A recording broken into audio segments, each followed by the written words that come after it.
Em meio a uma cidade em constante crescimento, a fé também encontra espaço e marca o cotidiano de Nova Serrana. Além da forte presença da indústria calçadista, a cidade abriga uma ampla diversidade religiosa. A presença dessas manifestações culturais revela a pluralidade cultural e religiosa do município. De acordo com o censo 2022 do IBGE, a maior parte da população de Nova Serrana se declara católica apostólica romana, parcela que corresponde a 58,29% dos moradores. Em segundo lugar, estão os evangélicos, que representam 31,13% da população, seguidos por 0,62% que se declaram espíritas.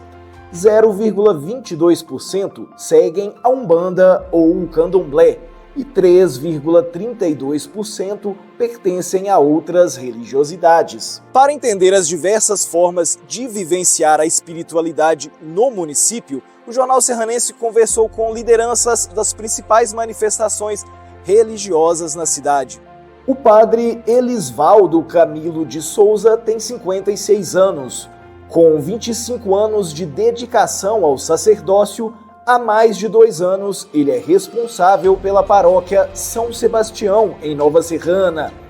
Para a nossa reportagem, ele afirma que a base do catolicismo é Cristo.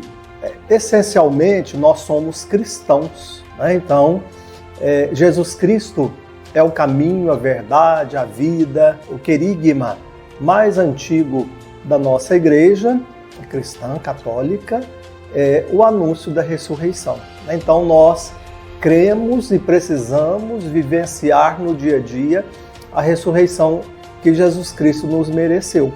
Aqui em Nova Serrana, no nosso município, a nossa paróquia completou 100 anos, né, no ano passado. Então, 101 anos de caminhada como paróquia. Mas antes disso, né, a fé católica ela chega com a colonização, né, dos portugueses, né? Então, aqui na nossa região, com certeza, há muitos séculos, a Igreja Católica é viva, né? Desempenha um papel, né? Então, o que é principal na vivência da nossa fé, né? O tentar, no dia a dia, viver a Santa Palavra de Deus e edificar o reino de amor de nosso Senhor Jesus Cristo.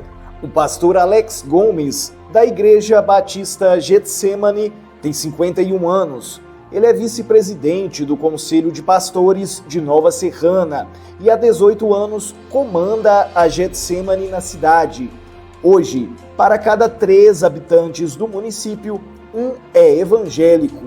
Segundo o pastor, para os protestantes, a Bíblia é suficiente para uma vivência plena da fé, onde o centro também é Cristo. A igreja cristã começa com Jesus Cristo, depois de alguns séculos inicia a igreja católica, a apostólica romana, e vem ali a reforma protestante com Martim Lutero. Então, todas as igrejas evangélicas são protestantes, só que elas se ramificam em muitas coisas, em igrejas tradicionais, igrejas pentecostais, igrejas renovadas. Então, há alguns pontos doutrinários na palavra de Deus que elas divergem umas das outras, mas o centro de tudo é o mesmo, né? Que é a palavra de Deus, a Bíblia Sagrada.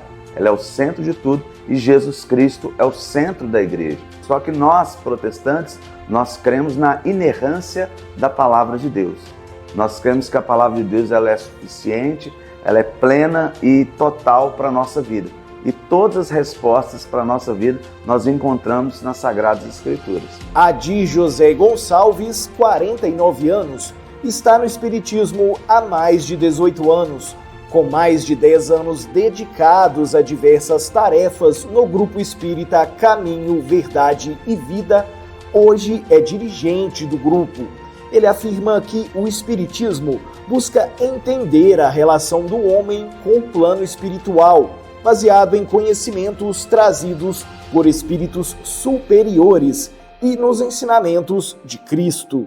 O Espiritismo é uma doutrina, né, que foi fundada por Allan Kardec né, codificada, que a gente fala, porque na verdade é um conhecimento que os espíritos superiores vieram trazer para nós naquela época.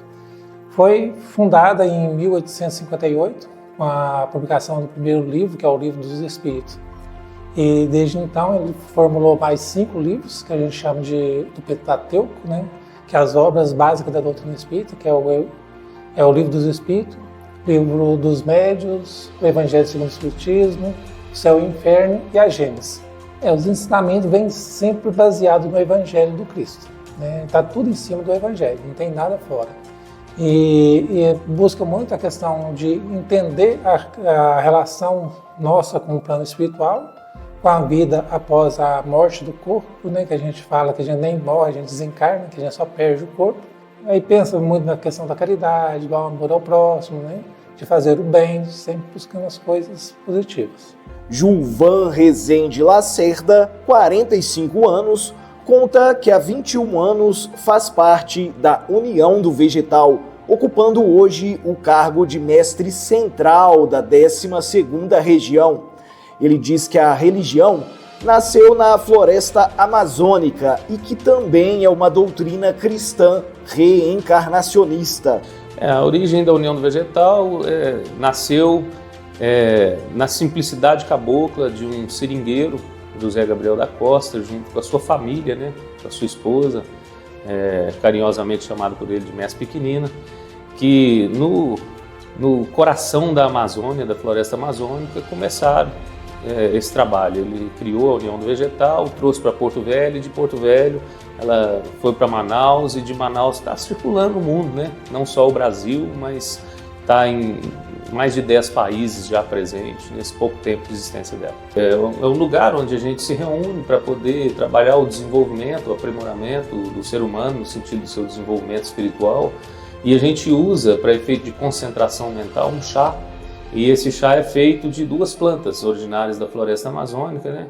E que por isso que se dá esse nome, União do Vegetal, que é a união de 2 plantas, de 2 vegetais. E a gente trabalha uma forma melhor de se viver, de aprimorar as virtudes morais, intelectuais, espirituais, ter um melhor relacionamento, fortalecer as famílias, e tudo no propósito de construir a paz, pautados numa doutrina cristã reencarnacionista. Lucimar Quirino Sobrinho, 51 anos, natural de Guarulhos, é mãe de santo na casa de Umbanda Mãe Maria da Angola. Segundo ela, a Umbanda é uma religião brasileira que mistura influências africanas, indígenas, espíritas e católicas. Suas práticas incluem preces, rituais de louvor, oração e canto. A Umbanda é uma religião brasileira. Ela se data assim, de fundamentar ela no início do século XX, quando os escravizados chegaram no Brasil. Eles traziam a sua própria cultura, a sua crença, e por causa dessa diáspora, eles perderam a sua identidade de certa forma, porque lá no território deles, cada povo cultuava de uma forma. Só que quando trouxeram para o Brasil, colocaram vários povos no mesmo navio, e chegou aqui, eles criaram o candomblé. A partir do candomblé, mais para o final de 1890, começo ali de 1900, começa a surgir as primeiras manifestações que hoje se dá o nome de Umbanda. E ela é uma diversidade, porque a Umbanda ela conseguiu se tornar uma religião banto, indígena, euro-ameríndia, porque ela traz a origem do povo banto, a origem do povo indígena, que já estava aqui no Brasil, pegou o espiritismo que veio do europeu e juntou com que trouxe o catolicismo. Olha, as giras são os nossos encontros, que é o nosso culto. Ali nós cantamos, nós rezamos, a gente vai chegar, a gente vai louvar, nós vamos fazer uma prece, aí vai cantar, aí nós vamos, o que a gente chama de bater a cabeça, que é o momento que a gente se curva diante do nosso sagrado. Aí tem um momento onde as pessoas vão passar com as entidades. O terreiro, ele é muito mais do que o espaço físico. ele é muito mais do que um local de se encontrar para rezar. Ali tem que ser um local de acolhimento. Porque muitas vezes as pessoas chegam ali com feridas físicas, mas muito mais emocionais. Então, às vezes, a pessoa precisa de uma escuta. E no terreiro, através da comunicação com os espíritos evoluídos que trabalham dentro de um terreiro, a pessoa consegue ter esse contato e essa escuta. Watson de Jesus Silva, 26 anos, é pai de santo em uma casa de axé em Nova Serrana e está no candomblé desde os 12 anos. Hoje, ele responde pelo nome de Lembá Singuerê, dado pelo seu orixá após o ritual de feitura. O candomblé, Angola, ele é uma religião de matriz africana, né? Onde cultuamos Inquice, no caso orixás, né? Caboclos, divindade de índios, no caso, e também Exu, pombogiras e essas coisas. Então, candomblé é luz, é caminho, é paz, é harmonia, é um dar a mão para o outro para ajudar. Um dos maiores fundamentos do candomblé começa na iniciação, onde você fica recolhido 21 dias, sem contato com a rua e aprendendo rezas e outras coisas. Sua vida dentro do candomblé, dentro do Ilê Axé ali, ela começa a partir daí. É onde você tem o seu nome, igual o meu nome é Lembá Singuerê. Então eu nasci e dentro do candomblé tendo essa de Gina, que o nome se chama de Gina. Então aí a sua história começa. A base da religião, ela é o orixá. Porque temos os 3 primeiros orixás que traz o nosso juntó, né? Trazendo, o que é esse juntó? Esse juntó é o que te dá o seu nome, né? Te dando esse nome seu, esse orixá seu de cabeça, ele traz o seu caboclo. O seu caboclo, ele é, eu costumo dizer que é o bate-folha do orixá. Ele é o mensageiro do orixá. O orixá, ele não conversa, entende? Então, o caboclo vem, o caboclo dá o recado, né? Ou o Exu também pode vir, pode dar o recado. Então, funciona nessas ritualísticas, entende? O candomblé em si eu considero como uma casa de apoio, sabe? Onde quem realmente necessita e procura tem essa ajuda vinda de nós. A falta do conhecimento das pessoas querem dizer que a gente, da religião de matriz africana, a gente cultua o diabo, né? Que a gente vende a nossa alma, sabe? Pro diabo, e não é nada disso. Quem tem o conhecimento de verdade sabe que não é assim. Eu acho que o preconceito, ele não está diminuindo, não. Eu acho que ele está aumentando. A vizinhança, ela era de um jeito, hoje em dia ela é de outro, sabe? Eles mudam bastante. Se te viu vestido de branco, igual... Agora mesmo eu cheguei aqui na porta da rádio, algumas pessoas já olharam assim. Eu não me importo, só que o povo é muito preconceituoso. E até um fato interessante, porque a foto do meu perfil no WhatsApp era a imagem da minha cigana. Eu tirei essa foto, coloquei uma paisagem normal e fui contratada numa empresa aqui na cidade. Quando eles reviraram o meu Facebook e descobriram que eu era um bandista, eu fui dispensada no outro dia. Então eu creio que muitos, até hoje, não dizem a religião para não perder emprego.